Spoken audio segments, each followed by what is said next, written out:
2010 வேலூர் சிறையில ஒரு 5 பேர் அண்ணன் சீமான பார்க்க போயிருந்தோம்.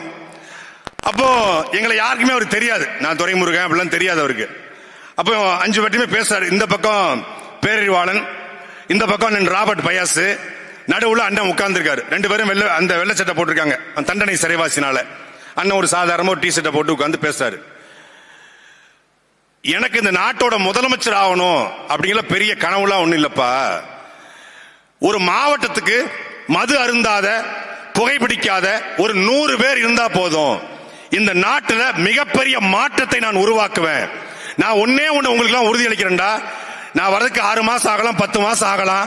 ஆனா உங்களுடைய அண்ணன் ஒருபோதும் தேசிய கட்சியோட திராவிட கட்சியோட கூட்டணி வைக்க மாட்டேன், உங்களை அடகுமான வைக்க மாட்டேன், வேலை செய்யடா போங்கடா அப்படின்னு அனுப்பிச்சார். அந்த சிறைக்குள் இருந்து பேசிய அந்த வார்த்தையை இன்றைக்கு வரைக்கும் காப்பாற்றுகிற ஒரு தலைவன் நம் அண்ணன் செந்தமிழன் சீமான். அன்னைக்கு அவர் மாவட்டத்துக்கு 100 தான் கேட்டாரு, இன்னைக்கு மாவட்டத்துக்கு 10,000க்கும் மேற்பட்ட உறுப்பினர்கள் வந்திருக்கிறான்.